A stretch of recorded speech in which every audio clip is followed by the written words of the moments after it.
بسم اللہ الرحمن الرحیم۔ السلام علیکم، میرے چینل میں خوش آمدید۔ پیارے دوستو، آج میں آپ کے لیے ایک بہت ہی زیادہ دلچسپ، ناقابل یقین اور سنسنی خیز کہانی لے کر آئی ہوں۔ لیکن کہانی شروع کرنے سے پہلے میری آپ سے یہ گزارش ہے کہ اگر آپ میرے چینل پر نئے ہیں تو ہمارے چینل کو ضرور سبسکرائب کریں تاکہ آپ کو ہماری ویڈیو سب سے پہلے مل سکے۔ تو آئیں پھر کہانی شروع کرتے ہیں۔ گاؤں کے مکھیا نے اسے اپنی خواہش پوری نہ کرنے پر مروا دیا۔ مرنے کے بعد بھی اس بدکار نے اس کی روح کا پیچھا نہ چھوڑا۔ ان کی نسلوں نے اپنی پاکیزہ نانی کو نجات دلانے کی ٹھان لی۔ لوگوں کے ہجوم میں اچانک چیخوں کی آوازیں بلند ہوئیں۔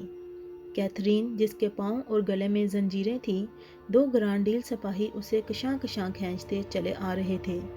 وہ اسے گاہے بگاہے چابکوں سے مار رہے تھے اور درد کی شدت سے کیتھرین کی چیخیں بلند ہو رہی تھیں۔ کیتھرین نہایت خوبصورت لڑکی تھی۔ گرین ویل میں اس جیسی اور کوئی بھی لڑکی نہیں تھی۔ اسے چبوترے پر لا کر کھڑا کر دیا گیا۔ بستی کے سردار گراہم نے کھڑے ہو کر اعلان کیا کہ چونکہ کیتھرین سے جنسی جرم سرزد ہوا ہے جس کی سزا موت ہے، یہی وجہ ہے کہ آج ہم یہاں موجود ہیں تاکہ کیتھرین کو اس کے کیے کی سزا دی جا سکے۔ اس پر کیتھرین نے چلا کر کہا کہ اس پر بہتان تراشی کی گئی ہے، وہ بے گناہ ہے۔ اگر اسے سزا دی گئی تو اس کا خمیازہ تمام بستی والوں کو بھگتنا پڑے گا۔ سزا اس کی بجائے سردار کو ملنی چاہیے جس نے اپنی سرداری کی آڑ لے کر اپنی ناپاک خواہشات کی تکمیل کرنی چاہی، اور جب اس نے انکار کیا تو اسے یہ سزا تجویز کر دی گئی۔ جس شخص کے ساتھ اسے منسوب کیا گیا ہے وہ بھی بالکل بے گناہ ہے۔ بہتر یہی ہے کہ پنچایت اپنا فیصلہ تبدیل کر لے۔ ابھی کیتھرین نے اتنا ہی کہا تھا کہ سردار نے آگے بڑھ کر اس کے منہ پر ایک زوردار تھپڑ مارا اور جلاد سے کہا کہ سزا میں تاخیر نہ کی جائے۔ چنانچہ جلاد نے فوراً ہی کیتھرین کی گردن اپنے تیز کلہاڑے سے اڑا دی۔ لیکن یہ کیا ہوا؟ یہ تو اندھیرا چھا گیا ہے۔ فضا میں رونے کی آوازیں بلند ہوئیں، شور بڑھ رہا ہے، پھر کان پڑی آواز نہ سنائی دی۔ تقریباً نصف گھنٹے بعد اندھیرا چھٹ جاتا ہے اور سورج اسی طرح چمکتا ہوا دکھائی دیتا ہے۔ البتہ چبوترے سے کیتھرین کی لاش غائب تھی۔ وہاں خون کا ایک قطرہ بھی نہ تھا۔ سب نے دیکھ کر یک زبان ہو کر کہا کہ کیتھرین واقعی بے گناہ تھی۔ اے مقدس مریم اور روح القدس، ہمارے اوپر رحم کرنا اور کیتھرین کی بے گناہی کی سزا بستی والوں کو نہ دینا۔ کیتھرین کے واقعے کو کافی عرصہ گزر گیا ہے۔ اب تو بستی کے لوگوں کو یاد بھی نہیں رہا کہ وہاں ایک خوبصورت لڑکی کیتھرین بھی رہا کرتی تھی جسے قربان گاہ پر موت کے گھاٹ اتار دیا گیا تھا۔ نئے سردار اور پنچایت نے قربان گاہ کو ختم کر کے وہاں گرجا گھر تعمیر کر لیا تھا۔ آج بستی کے سب لوگ اس میں جمع تھے۔ فادر نے ابھی وعظ شروع ہی کیا تھا کہ حال کے آخری رو میں بیٹھی ہوئی ایک خاتون کی دل خراش چیخ ابھری اور اس کے ساتھ ہی اس نے مدد کے لیے پکارا۔ چیخ سے پورے حال میں خوف و ہراس پھیل گیا۔ پھر ان کی آنکھوں نے جو منظر دیکھا اس نے ان کے ہوش و حواس خطا کر دیے۔ بچوں نے رو رو کر آسمان سر پر اٹھا لیا۔ اس صورتحال سے بچنے کے لیے عبادت کے لیے آئے ہوئے تمام مرد و زن حال سے باہر نکلنے کے لیے بڑے دروازے کی طرف لپکے۔ ہر شخص کی یہ خواہش تھی کہ وہ پہلے باہر نکلے تاکہ حال کے اندر کے ماحول سے بچ سکے۔ اس دکم پیل کے دوران فادر ڈائس سے گر کر لوگوں کے پاؤں تلے آ کر زخمی ہو گئے۔ اسی دوران حال میں اب شیطانی قہقہے گونجنے لگے تھے جن کی وجہ سے ماحول اور بھی وحشتناک ہو گیا تھا۔ وہ جگہ جہاں تھوڑی دیر پہلے لوگ خوش خوش عبادت کے لیے جمع تھے، آنن فانن ویران ہو گئی تھی۔ جب فادر کو ہوش آیا تو انہیں ایسا محسوس ہوا جیسے وہ کسی ویرانے میں بیٹھے ہوں۔ وہ کافی دیر تک سوچتے رہے کہ ہوا کیا تھا۔ جب ان کے حواس بحال ہوئے تو وہ اس نشست کی طرف بڑھے جہاں سے واعظ شروع ہوتے ہی چیخ ابھری تھی۔ ہال میں نشستوں کے درمیان کسی کا جوتا رہ گیا تھا، کسی کی ٹوپی گر گئی تھی تو کوئی اپنے دستانے بھول گیا تھا۔ اچانک فادر کا پاؤں کسی نرم چیز پر پڑا۔ وہ ٹھوکر لگتے ہی گر پڑے۔ اوہ، یہ کیا؟ یہ تو کسی بچے کی لاش ہے جو لوگوں کے پاؤں تلے آ کر روندا گیا تھا۔ بچہ بہت خوبصورت تھا۔ اس کی کھلی آنکھیں اس بات کی شاکی تھیں کہ اس سے کیا قصور ہوا جو اتنی بڑی سزا دی گئی تھی، لیکن فادر کے پاس اس کا کوئی جواب نہ تھا۔ آخری نشست تک پہنچتے پہنچتے انہیں 3 اور بچوں کی لاشیں ملیں۔ یہ پھول بھی وقت سے پہلے ہی مرجھا گئے تھے پھر جو ان کی نظریں اس خاتون کی لاش کی طرف اٹھی تو خوف کی ایک لہر ان کے جسم میں دوڑ گئی اور وہ ایک بار پھر بے ہوش ہوتے ہوتے بچے۔ یہ تو میری تھی، بہت ہی خوش مزاج لڑکی تھی، وہ بستی کی جان تھی، اس کی آنکھیں باہر نکلی ہوئی تھی، شہ رگ سے خون بہہ کر کپڑوں پر جم گیا تھا، آنکھیں باہر نکلی ہوئی تھی، اس کے دونوں ہاتھ گردن پر تھے جیسے وہ خود کو کسی نادیدہ ہاتھوں سے چھڑانے کی کوشش کر رہی ہو۔ فادر کے لیے یہ منظر ناقابل برداشت تھا، وہ ایک بار پھر بے ہوش ہو گئے۔ ادھر گرجا کے باہر عجیب منظر تھا، عبادت کے لیے آنے والے لوگ اب باہر گراؤنڈ میں جمع تھے، ہر شخص کے چہرے پر ہوائیاں اڑ رہی تھیں، ہر شخص دوسرے سے پوچھ رہا تھا کہ کیا ہوا، کس کی چیخ تھی۔ ایک عورت رو رہی تھی کہ میری بیٹی کو ڈھونڈ کر لاؤ، تو دوسری کہہ رہی تھی کہ میرا ننھا جان کہاں گیا ہے۔ ایک نوجوان لڑکی پوچھ رہی تھی کہ اس کے بھائی کو تو کسی نے نہیں دیکھا۔ ابھی وہ اس صورتحال سے ہی نہیں سنبھلے تھے کہ انہیں ایک نئی افتاد سے دوچار ہونا پڑا۔ بڑے گیٹ سے فادر نمودار ہوئے، ان کے کپڑے تار تار تھے، بال بکھرے ہوئے تھے اور ایک پاؤں سے جوتا بھی غائب تھا۔ ابھی وہ گیٹ سے باہر آئے ہی تھے کہ ایک باروب آواز گونجی، یہ ہمارا گھر ہے، اب اس میں کسی کو داخل ہونے کی اجازت نہیں ہے، اگر کسی نے خلاف ورزی کی تو اس کا حشر بھی میرے جیسا ہی ہوگا۔ اس کے ساتھ ہی فادر زور سے اچھلے اور لوگوں کے سامنے آن گرے جیسے کسی نے انہیں اٹھا کر پھینکا ہو۔ اتنی دیر میں اچانک ہی تیز ہوا چلنی شروع ہو گئی اور وہی آواز پھر ابھری کہ یہ ہمارا گھر ہے، اس میں اب ہم ہی رہیں گے۔ آواز ختم ہوتے ہی شیطانی قہقہے ابھرنے لگے جو ہوا کے ساتھ تیز ہوتے چلے گئے، ہر طرف گرد ہی گرد اڑنے لگی، سب لوگ اس میں چھپ گئے۔ بستی کے لوگ جب گرد میں اٹے ہوئے گھروں میں پہنچے تو وہاں اس سے بھی زیادہ تباہی مچی ہوئی تھی۔ وہ لوگ جتنا بھی صورتحال کو سنبھالنے کی کوشش کرتے وہ بگڑتی ہی چلی گئی۔ پھر اس کے بعد بستی کے لوگوں کو وہاں چین سے رہنا نصیب نہ ہوا، وہ ایک ایک کر کے وہاں سے رخصت ہو گئے، البتہ فادر اور ان کی ہمشیرہ اور ایک ملازم جیکب نے وہاں سے جانا گوارا نہ کیا۔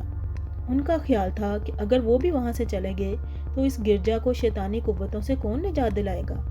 فادر گرجا سے ملحقہ ایک کھلے بنگلے میں رہتے تھے، ان کا خیال تھا کہ وہ قریب رہ کر اپنے مقصد میں ضرور کامیاب ہوں گے۔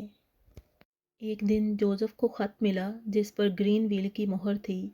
گرین ویل وہی بستی تھی جس کا ذکر آتے ہی گھر کے ہر فرد کے چہرے کا رنگ زرد ہو جاتا تھا، اس علاقے کا جس کو اس کے دادا نے اس وقت چھوڑ دیا تھا جب اس کا باپ پیٹر چھوٹا سا تھا۔